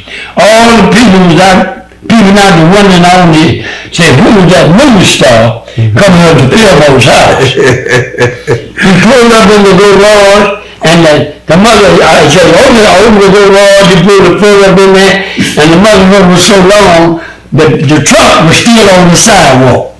Damn. Bad motherfucker. Real talk. He said, Mom, I said, I did it. Now I told you to come on and go with me. He said, now, here's the key. You know, it's got that truck on the back, right? It's got, that Zimmer. He said, open the truck. I opened the truck, that nigga had a bale of money in there, just like for horses. Yeah. And we bailed up like that. He said, now get all you can. All your pockets. Don't bring no bag and don't bring no bucket. And I was putting money in all my pockets and then he did that. Yeah. I don't know how much money I did put out of that stuff. Distinguished gentleman. Yeah, he did that. So in my interview with Virgil, you know, I told him, I said, man, you know, I remember my partner Grit, he's a pimp out of Milwaukee. Mm-hmm. He's in jail right now, Free Grit. So him and Jack out of New York, they got into it, and so you know, I'm out here. I was Moorish American, so I had the little Muslim hat on, and you know, I had my holes in the Cadillac in Fleetwood. I'm in the Altima, so you know, I got my pistol, my 9mm. I'm from Milwaukee, you know. Yeah, you know, I know where you're from. So I'm like, you know, I'm like, you know, we different, you know. I filled with my pistol back then. So Chris said, man, whatever you do, kid, don't let them niggas see that pistol, man. They gonna run you off the track, man. These niggas gonna shit on you, man. You can't. This a non-contact sport. I said, great, I said, nigga, you got a problem. Let's handle your problem, nigga. I'm ready to go to war. You know what I'm saying? He said, no, man, I ain't gonna let you fuck your career. He said, these niggas, you know, Flip, man, rest in peace. He said, these niggas, all these niggas, man, you know, they looking bad at me, man. You know, they don't accept that out here. So I put the pistol back and shit. You know what I'm saying? And he said, you know, you got to be straight pimping. You know, and so I had seen niggas in Milwaukee, you know, claim to be pimps, but them niggas had a sack bigger than Santa Claus. They were selling drugs, and you know, niggas, like you said, niggas was gangsters. You know, I was a little gangster too. You know what I'm saying?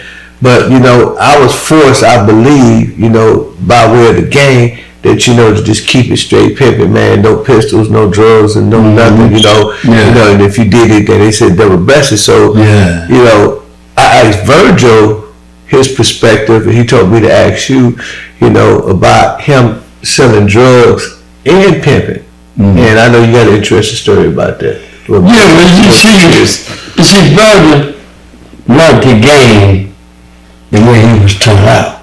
Right. See, Virgil was on the wing, Milton Peters, that's who turned him out. Billy Edwards was getting cutting on me.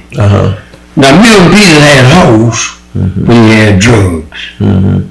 So, I tell people, you can't blame Virgil for what he do, because that's the way he was turned out. And if I'd have been under their wing, I probably would have been turned out that way. Because, you know, he was under their wing, and that's the way he was turned out. So, but he still was a pimping motherfucker. Yeah, I couldn't get mad. Some people get mad, man, you're a drug dealer, this shit, you know. And cats that deal drugs, you know, I didn't get mad at him. I said, well, man, you know, that's your thing. I mean, you want to up your money, that's what you do, you know. To each his own, you know. But, you know, the mob came to me one time in San Francisco. They said, you're a big name. We want you to run things. You know, the drugs and all that. I said, no, I'm just a little pimp. I said, I won't be involved with the mob. Well, you know, may he rest in peace, Pimp and Poke. So I'm in jail. I call it nice to rob banks and rob jewelry. So like that, I was a bad little motherfucker. You know what I'm saying? So I'm in the penitentiary, and Pimp and Poke come through there. So he's one of the biggest pimps out of the town. May he rest in peace. And Poke, a nigga named Sam, got in his business, jumped on his Fleetwood. He shot the nigga about his Fleetwood because he was disrespected, you know. And so Poke ended up being my cellie. You know what I'm saying? He gave me a lot of game. Actually, he gave me the one element of the pimping that I was missing, you know, and that was to be desensitized to hoes. You know what I'm saying? And go to the doctor, have a triple bypass, have all the symptoms, move out your heart, and then all hoes the same, in pocket bitches, out of pocket bitches the same. You break them the same. So he gave me that game, but he also told me, he said, man, you know, you cannot mix the pimping. You know what I'm saying? I mean, it's straight pimping. You know, and he said, man, the reason why it's straight pimping, he said, because, you know, you got the ing. The ing mean I'm not going, send the bitch. You know what I'm saying? So that's what the pimping come in at. So he said, you know, the pimp don't take no chances. You know what I'm saying? He won't take all the chances. He said, you know, I'm not gonna sell no dope and take a chance of going to penitentiary. This whole giving me felony money for misdemeanor chances. So that's why I you know, that's how I was taught the reason why you don't sell drugs or rob banks and do all that shit, you know, because I in my mind, when I get my first car, I'm 16, the bitch named Dirty Red. I'm thinking like, this bitch ain't fast, this bitch is a motherfucking Cadillac. I'm a Corvette, you know, I gotta get my money quick, you know what I mean? So the bitch would give me some money, I go rob a bank for $10,000, and you know, I didn't know him, but I'm 16. But he gave me I had the ABC, he gave me the XYZ. He said, dog, Ken, he said, that's the only reason why. It's because, you know, it's on the bitch. You know what I'm saying? Me and the pimp don't need to take no penitentiary chances. But then I talked to Virgil, and he was like, yeah, man, you know, Ken, a lot of niggas do this shit. He said, I ain't the only one. He said, that man, he said, he just didn't name him, but it's a whole bunch of niggas. Yeah. Virgil had a bad bitch that just went in them banks. Yeah. Okay? Okay. And then Marvin, I mean, that's his wife. Yeah. She knew how to go in them banks and get money. Okay. She got a lot of money for going out them banks, you know. Okay, yeah. And she handled them banks, you know. So we just retired from that shit, you know. But that was something, you know. So in other words, you being the godfather of the game, you know, basically, you know, in the game, you know what I'm saying, you know, in the pimp, it's him and his own, so it's a pimp's world. That's right. So whatever pimp decided to do, you know what I'm saying, that's on him. Now, cross country and around the world, you may get looked at different. Like, you know, niggas in New York, if they didn't see me with their Muslim hat on and their Ultima with their 9mm, they were like, this nigga ain't got no pimping with him. You know, they probably ran me off the blade and went to fuck with me. But now, I know them pimps have hoes on the track and have bitches that go in the bank. When you say go in the bank, what you mean? Go in the bank. You must have known some chicks. Yeah. Oh man, It's all about the money. Just as long as you ain't going. Oh no, that's right. So that's how I was taught. Yeah, man. You don't go to ING. It's pimp. You don't go to the shit. You know, ING mean I'm not going to send the bitch. That's right. So, you know, I'm sending bitch like FedEx, like GPS. Come on. Like motherfucking goddamn it, Gmail. I'm going to send the bitch. You know what I'm saying? So that's how I was taught by a great pimp, made rest in peace, named Pope. But at the same time, I had a lot of partners that was double-breasted too. And then they come on there, you can smell the cocaine. Nigga, just got to cut the shit up. You know what I'm saying? Come up on the blade. I said, nigga, you get in my car, you gonna need some Michigan dish, because you ain't gonna smell nothing but pussy. All this shit was bought with pussy. Come on, man. You know what I'm saying? That's how I did it. You know what I'm saying? But like I said, you know, I respect Virgil. I respect all the, you know, and you know, I tell niggas all the time. I said, man, you know, out of all the pimps that I've met in my history, I said, Fillmore my favorite pimp. You know what I'm saying? You meet my favorite OG, man, you know, because baby. Virgil had hoes. No, I'm just saying. I said Virgil my nigga. Virgil, you know, man, Virgil, you know, man, that's my nigga. Now, I'm just saying he broke it down in the interview that it's a lot of niggas mixing and mashing this picture. And you know, he said, man, if I named them, he said, I gave niggas work. You know what I'm saying? Come on, he said, them niggas was fucked up. He said, I had to supply them niggas. I wasn't finna give them my whole money. So I said, shit, man, you know, that's right. He did admit, he never sold drugs. He just gave drugs to niggas to sell. That's right. You know, so I guess, you know, in so many words. Well, he was the man. They was his hoes. So that's right. He was the man. Working niggas with bitches. Yeah, that's right. Yeah, but you know, man, you know, I just say that because a lot of niggas, you know, they got this perspective, you know. I mean, they didn't, you know, like I remember when I be in New York, you know what I mean, nigga, Jab, all the niggas, Smiley and Ross, all the niggas, you know, Spectre, I was the shyest nigga on the blade. And Silky, don't get Silky. Silky, New York, Silky, all of them, I was the shyest nigga out there, you know, the big, all custom Jew, you know, all my mix was custom. And I really pimp for that shit, man. You know what I mean? I really pimp for that shit. And all the niggas, you know what I'm saying, you know, I kind of liked the route that I went because they respected me, man.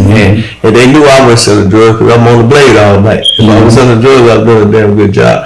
You know, but I'm just saying, ain't nothing wrong with selling drugs if that's what you do, how you get your money. Hey, man, pimp, hooray. But see, I didn't like it because it carried too much time. Yeah, that's the same thing. I couldn't do the time. But now, people in family ain't going to give you that much time. With them hoes, but you gonna do mega time with them drugs. Yeah. I think that's what we say.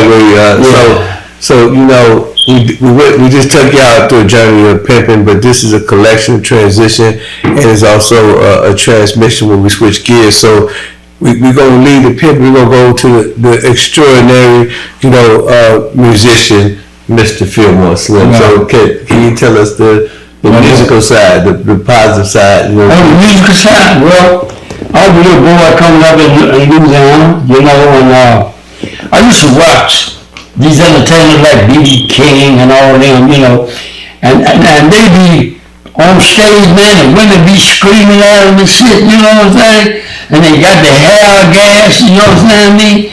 I said, well, shit, I want to be like that. I want women to scream and holler at me, So I want to be an entertainer, right? And the main thing I wanted to do would be entertainer and give me a Cadillac. I'd rock gas my hair, and be entertainer. I'm going to give me a Cadillac, I didn't know I was going to turn out to be a pimp. I thought I was going to give me a Cadillac on stage, but it came the other way. Yeah, that's right. See what I'm saying? So I didn't know that, and coming up in Louisiana, so I just wanted to be entertainer, You the tour of the world, right? Oh yeah, I've been there. I've been Belgium, France, Italy, Rome, Germany, Austria, England, Prague, Switzerland, Sweden. And last time I got a chance to go inside the Buckingham Palace and bow to the Queen. I bowed to the Queen like this. I said, in America, I'm not king. I did that. Yeah. So you won a Grammy too, right? Oh yeah, I got a Grammy for my CD, Son of the Seven Sisters. I went to New Orleans, I wrote about New Orleans, I got a Grammy for that, Fillmore too had one for Snoop, Nick Cannon. So now they're rewriting it now. This lady out of Atlanta, she's rewriting the script, so we're gonna make that movie.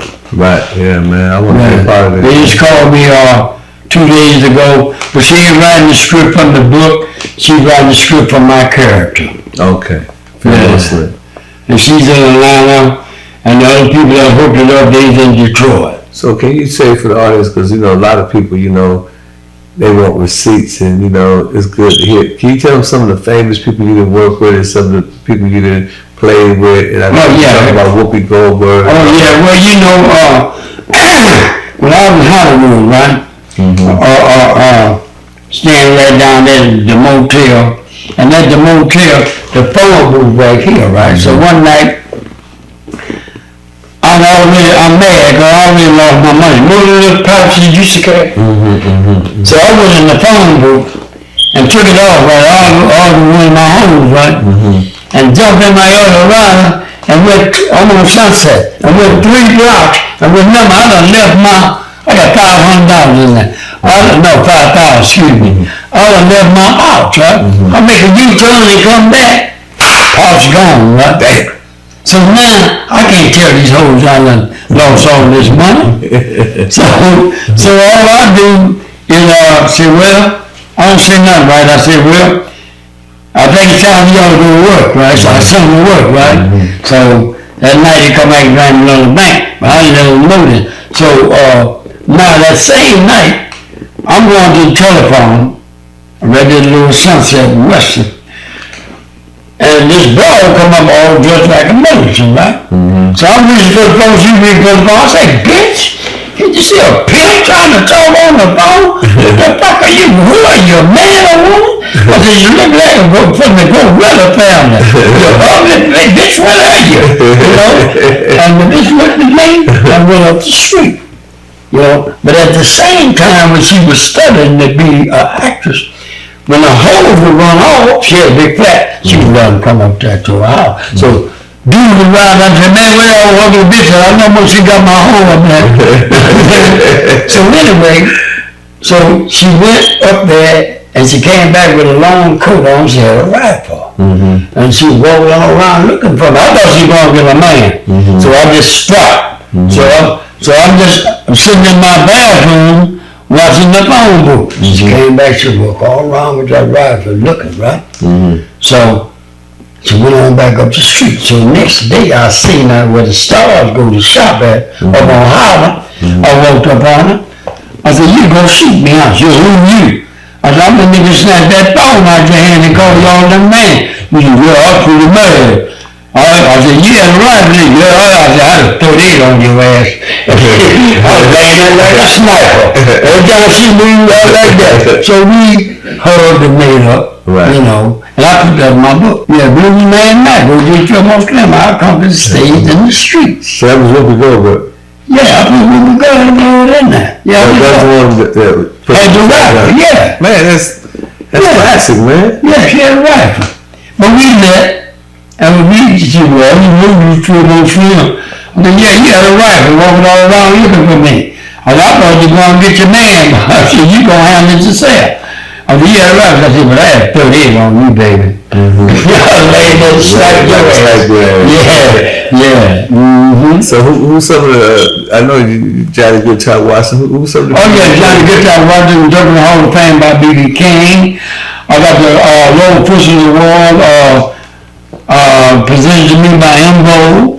You know, a lot of people, you know, I got a lot of awards. I got 150 trophies for the Pimp.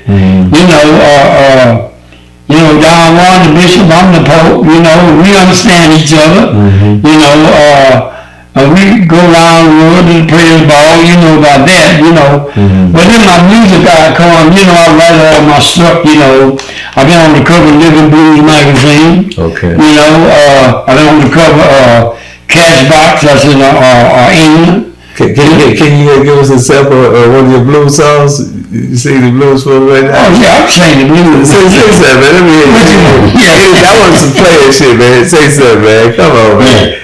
Okay, this is Johnny get that one. Okay. Thank you about the good time. I saw you, baby. I fell in love so fast. You know, Johnny. Yeah. Hey, man. Hey, down a bitch. Yeah, you know, I play that guitar and do that shit, you know. So the good time is the main thing. Yeah, I play the guitar. Yeah, I got a man. What was the song that you won a Grammy for? What was that song? I want a song for the Son of the Seven Sisters. Okay, give us a sample. Okay, the song, that's it. I said, where the song go now? I'm the son of the seven sisters, born of the voodoo child. I'm the son of the seven sisters, born of the voodoo child. I can wrestle with alligators. I can swim with crocodile. Okay, I'm drinking TNT, smoking dynamite. I hunt some food out there when it start a fight. Okay, now I say I was swinging through the jungle, howling for Tarzan, howling for Jane like Tarzan. Okay, I picked up a rattlesnake, popped his head off, and made myself a necktie. Yeah. I wish I had one. I played for you, yeah. Of course, Son of Seven Sisters. And in it, you got all the animals in there. Okay. Because I'm talking about the lion, I'm talking about the elephant, you know, I'm talking about the giraffe, and they're making all these different sounds. So, out of two careers. Yeah. Son of Seven Sisters. Pimpin', yeah. And the blues. And the blues. Which one you like the best? Yeah. Which one you like the best, Pimpin' and the blues? Yeah, Pimpin' and blues. I said, which one you like the best? You had a career in pimping, and you had a career in music. Which one? Well, I love the pimping. So you know, but blues is my second best. Your second, you know, so, even when pimping your first love. Yeah, even when I was pimping. So which one you made the most money off? Pimping. That's why you love it. That's why you love it. But as of now, Vicky gone, Bobby Bland gone. As of now, with the Grammy Award, I get paid big money now. Okay. You know, I went to Europe, they paid me $20,000. Okay. I did the thing down at Morgan Freeman hometown, Clarksville, Mississippi. They paid me $30,000. You know, so it's big money. 1 hour on stage, I get paid $25,000. You know, when I try to do the big festivals. Man, yeah, that's major. Yeah, I'm getting paid now. And then these rappers coming to me. One rapper came from Atlanta, looking for me. He found me. He said, I'm here to visit my grandmama. I said, I'm looking for Fillmore Center. You know, I want to visit on my music. I said, man, you know, I'm expensive. He said, I got you. I did 40 minutes on the music, and he paid me $3,000. Man, that's crazy. That's crazy. Yeah. But man, you know. So right now, I'm getting paid for being Fillmore Slim. The name is paying me. Yeah, that's the same thing like with me, Pimp and Ken. You know, we build our brands down one. The name master. We are brands. Yeah. So, Fillmore, I want you to look into that camera. I want you to speak to your kids, your grandkids, and just tell them something positive, man. You know. My kids? Anybody, any kids out there, just. Well, this is what I tell young people. You know, I go around the schools, I go around the churches, and I talk to young people, right? I give you a story. This lady, preacher, called me one time, and she said, Mr. Fillmore, I want you to come to my church. I don't want you just not going to preach. She said, I want you to put your picnic clothes on and come to my church. I did that, right? So I came there, and me and Brown. So when we got to the church in Oakland, she said, come over here and sit behind me. The pulpit, right? So when she got through, Brown got scared, so I had to go to the bathroom, and he left out. So he left me up there with this preacher woman. And when she got through, she said, you got it. Look, when I walked in, she said, some of you know him, Mr. Fillmore Slim, but I know that some of you don't know him. His name is Clarence Sam. That's my government name. So when she got through, she said, you got it. Now, I don't know what happened to me, but I preached in that church camp for an hour and a half. Man. The words just kept coming out of my mouth. Man, God speak to The me. man was there speaking to me, and the women would run down the hall saying, the Lord had come to us to Brother Fillmore Slim, and they was banned. They was having the Now, what I got to the young kid, you know, we got a black president, you know. We did what we did to help our parents. We come out the projects, okay? We didn't have computers. I went out with the electrical typewriter. I don't know about a computer, you know, but we did what we had to do, you know. And then when I was in the game, you know, I wasn't no gorilla. If it didn't fit, I didn't force it. You know, I was a lover. Women love me to death. I'm all over the internet. They want to be my friend. Some of them, you know, want to get to know me better because I was a lover. I was no gangster. I was no gorilla. If it didn't fit, I didn't pose it. Tell you a story. This one lady came to me from Colorado. She said, I'm going to try for a year. And if I don't, then I'm just going to try. She tried for a year. She paid me big money. And when that year was up, she was ready to go back to Colorado. We gave her a party, gave her all the jewelry and everything I bought her, and I sent her back. I didn't try to keep her false in prison. You know? Because if you move the lady from this side of the sidewalk to the other side of the sidewalk and gets her wig, that's kidnapping. So Fillmore, niggas in the Bay, niggas would be mad at me if I didn't, you know, everybody in the Bay, every nigga I know from Oakland to Frisco to Vallejo to Sac, you know, they talk about you being a Baytown legend. So can you just give us a closing of why they call you the Bay, like Kenny Red and all the brothers and Virgil, all the brothers you Well, you know, I turned Gangsta Brown out. Gangsta Brown turned Kenny Red out, okay? I got in the game to be all you can be. You know, the police helped make me a legend, okay? Every time I would get busted in the after hours, the police would come in there, put on my mink coat, my hat, and say, I'm pimping now. And the media was right there. You know, the paper, the newspaper, so they put me in the newspaper, right? And believe it or not, the people downtown San Francisco stole all the paper and was selling them down there for $5 a piece. That happened in San Francisco. So the media made me famous. You know, police stopped me. We busted Fillmore Slim in the after hour. We busted Fillmore Slim with his girls. So now when we made the movie American Pimp, we filmed on Fillmore Street. The police said, well, asshole, we sent you away for this. I said, yeah, you made me famous, and I'm smiling all the way to the bank. Hey, so anyway, now get back to me. Okay, go ahead. I'm a legend. You know, people come up to me that don't even know me. This one man come up to me and say, you somebody, and I want to buy you a dinner. I thought he gave me a $20 bill. He gave me a $100 bill. People come to me on the street and give me money. People come to the street want to know me. All women, Caucasian, black, everywhere I go, they want to take pictures with me. This one woman came up to me at one of my concerts. She said, "You did what you had to do." She had on a jewelry, mink coat. She said, "They'll leave you alone because you did what you had to do." She said, "I want to buy you a drink." And she gave me a $100 bill. That's Pimp. So Fillmore, you the Godfather. You seen Pimp So Goes Down? Yeah, I seen it. How'd I do? Yeah. I see. I got my step from the Godfather. I told you. Yeah, you were the man in that. It was a given. Yeah. I got it for the Godfather, man. That's right. Man, niggas love you, man. I mean, people in California, man, they just love you so much, man. I ain't never heard no one say anything bad about you, man. That's a. I tried like it on to be all I could be. Be all I could be. So I'm gonna ask you first of all what's most important than anything. So basically, we got about 5 minutes. Your daughter, you sent your daughter to law school, huh? Huh? You got a daughter that went to law school. Oh yeah, she graduated from USC.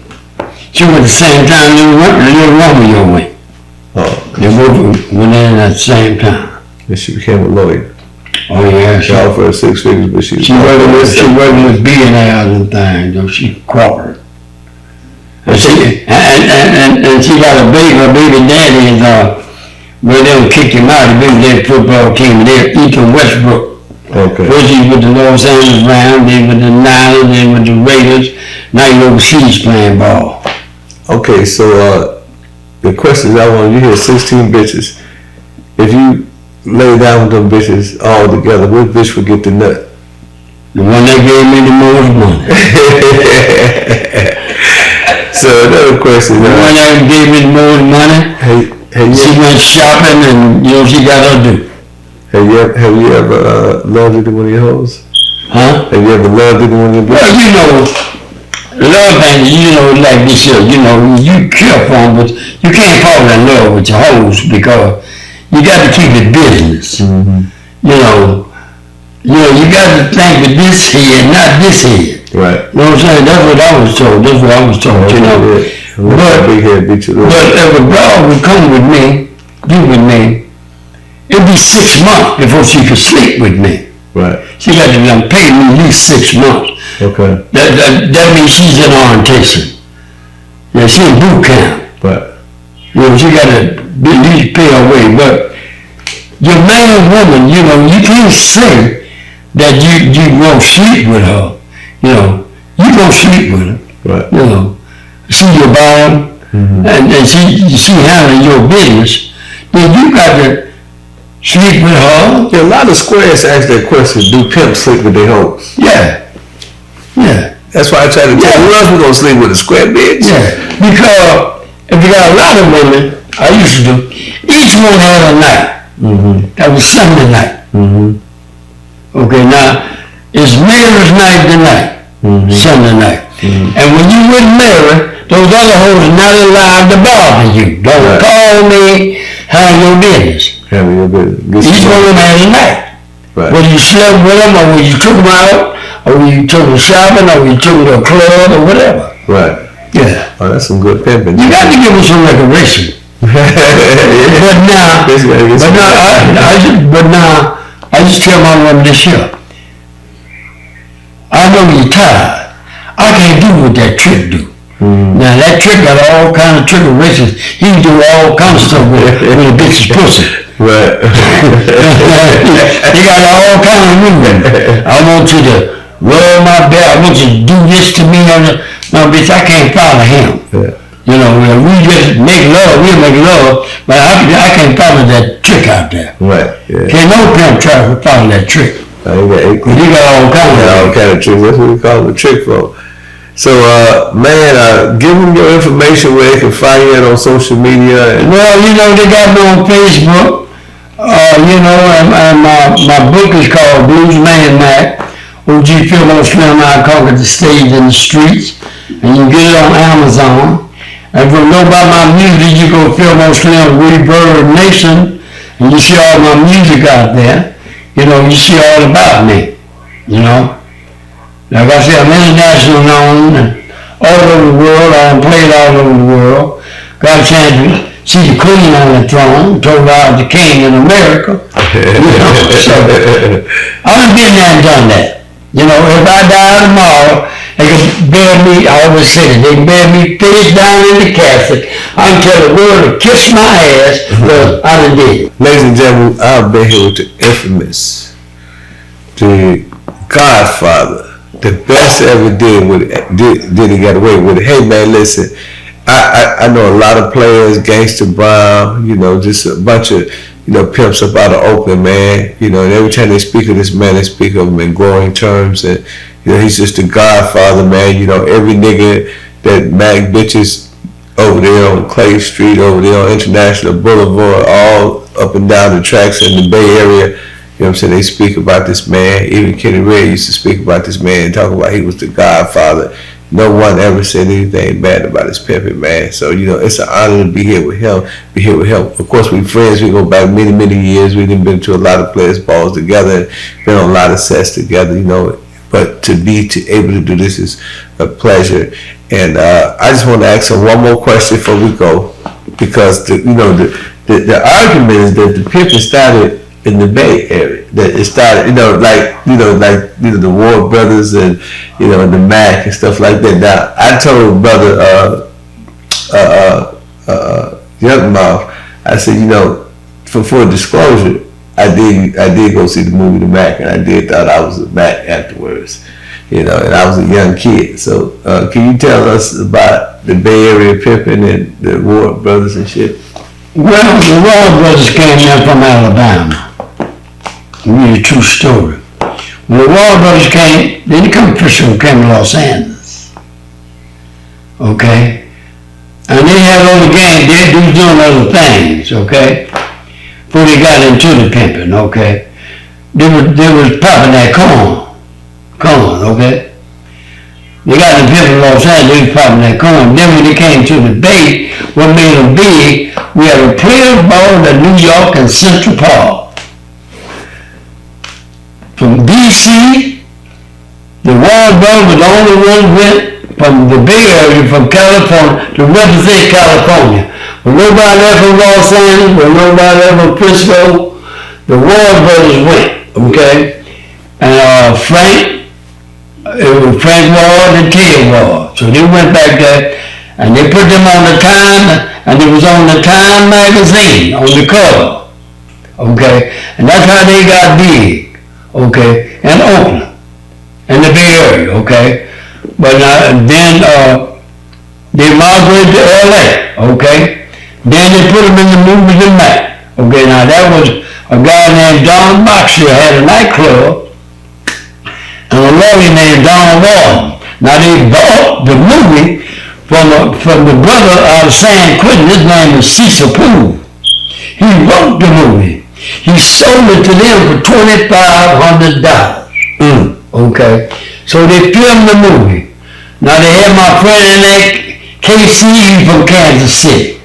He the one, Ted was driving, Frank was driving, that was Ted Ward's car. That's his right, Eldorado that Goldie was driving. So now, KC, now Frank's car wasn't in there. KC was from Kansas City. He wanted the black Eldorado with the Cavalier with the big lamps on it. He the one got out of the car all dressed in red and started whooping the bitch with his hat about his money. Now that's the road they wanted to give me. I said, no, don't. Two things that I didn't like. I said, check this out. I said, don't no pimp whoop no hoe with none of his garments. Now he went over the clothes over with the switch, but he ain't gonna put his clothes on. Don't whip no hoe with his motherfucking Stetson. Wrong. You right. Okay, so I didn't like that road. They wanted to give me that road. That was KC from Kansas City. Called him KC. And the black Eldorado with the big Rolls Royce lamps on it. Now, and one other thing I didn't like about the movie, that the film they did, when the dog walked in there with the little dog, okay, and telling Pretty Tony, that I choose you, baby. No money was shown. Now she walked in there and went in her building and gave Matt June that money before Pretty Tony said, I'm choosing him. But no money was shown. They were to be talking about how much your car out there cost. That was no pimping. And you know what, man? Now maybe the white folks put that in there, but that didn't go. A bitch has got to choose with the money. I watched that 100 times and I never noticed it. Yeah, I choose you, baby. But how much that all cost? Now nigga, can you match that? Well, no money shown. Money to match. Yeah, the bitch got to have a choosing fee. They talking about what the expensive thing, what the car cost. No, she didn't give him no money. Nigga took. And that's when Pretty Tony said, nigga, you ain't no pimp, you a shade tree nigga for hoes. You know what I'm saying? He was whipping his rights. Cause that bitch didn't give him $9. Right, yeah. Shade tree. Yeah, that's right. I said, man, this fucked up. Yeah, it's fucked up. You said, I can't be part of that shit. This ain't real. I remember one time that bitch told me, she said, can I try you for free? I said, bitch, that's how my sister got pregnant. I said, she got to take care of the kids for 18 years. Fuck that, bitch. Ain't nothing free but water there, bitch. You know, sometimes that shit ain't free. That's right. Hey, man, it's been a great time, man. So make sure y'all subscribe, like, follow. And also, if you online, do the super chat. Just you can pay $1, you can pay $100, whatever you want to. If you want to make a donate at my Cash App 404-790-9627. If you want to donate some money to Fillmore, what's your Cash App, Fillmore? You got a Cash App? Yeah, mine is, no, I got that Zelle. What's the Zelle? That Zelle is you send the money on with the telephone number. Okay. To the bank. We'll put your telephone number up. Zelle. Yeah, so y'all want to make a donation to Fillmore or anybody? My bank is U.S. Bank. U.S. Bank. It's spelled Zelle. You know what I'm talking about, right? Zelle, yeah. Zelle. And you can donate to these brothers, man, and this is how they survive. We no longer in the game, you know what I'm saying, but we bring in game. And y'all know what they say, man, it costs to be in this game, it ain't for free. You know what I'm saying? That's how my sister. Yeah, and your game is sold, not told. The game is sold. That's why I was trying to come up. The game is sold, not told. Yeah. All right, man. Hey, Fillmore, thank you, man, for inviting us to your house. What part of California we in now? Huh? What part of California we at right now? We're in Patterson. Patterson, California, man. Mm-hmm. We finna go get my man Drew down there. We got to go to Sacramento, so we got to go pack up and get up out of here. All right. Appreciate you, man. Okay. Let's get some pictures, man. We're going to Beehive Show. Yeah. So I'm going to sign first. And that's the jacket. He's officially signed to HHF. Okay then. We just need your John Hancock, young man. Come on with it. You know what I'm saying? Yeah, live on the Beehive Show. You know That's right. Let's go. Yeah. Yeah. So, hey man, welcome to the team, man. StayHHF. Mike, when it comes to the streaming side of stuff and going viral, man, I mean, break that down to me. How does one go from the ground all the way up? Yeah, man, I can't really explain that. I gotta get out on the guide or something. I'm with you. Honestly, because when I do stuff like that, I be like, how do I do it again? I don't know. I ain't do it. And like I said, be the women that they love me so much. So when we made this Bounce When She Walks song months ago, bro. Yeah. And they took it all over TikTok doing the challenge, all in other countries, Africa, China, billion streams. I don't know how, bro. Yeah. I was at the house in my drawers recording that. I didn't put up nothing. Like I don't know, bro. Yeah. Like people just love it. Like some people say I put voodoo in that music. Most of y'all don't know him once he introduced himself. He got over billion streams. Don't let him introduce himself. What up, bro? I go by the name of Mike Fresh. You ain't never heard me. You may have heard me on that song, Throw That Ass in the Circle. Hey! And if you ain't heard that, you may have heard me on that song, They Bounce When She Walk. Hey! Y'all know Mike G? Oh yeah, we did some business Mike did. Yeah, so y'all know he be doing some of Boosie shows and stuff. Yeah. So he brought a Boosie show to Oklahoma, and he had me open up. So he was bringing me to the back room, like man, he just gave me the back end. He like, man, I'm feeling, you got some wings back here, man, come chill. So he bring me to the back room. Me and my partners go. We come bombard in the room. Boosie and all his partners in the room. The way we walked in was all wrong. Like, Yeah, like, oh, he gets his wings. It's funny. and they were looking at us like, man, who these dudes? What's going on? They like, well, y'all must want a picture or something. That's what somebody said. I said, you know what I sure do? I posed and I got on up out there was. So I told Jesus, like, bro, you tripping. Don't never, ever, ever, ever do that, ever. I done rolled the car BG and the Dodge Magnum before. Shit, BG was at the crib in the living room before. Shit, I was at the Bling Bling video shoot, the Baller Block and movie set. We was at the mall one time. They had like 100 girls on the tour bus. I was little. I had to go on there to go pee. And I just went on there and stayed on there. I was sitting on there talking to the girls and stuff. Like an hour later, my mama and BG and them come get me off the bus. Mr.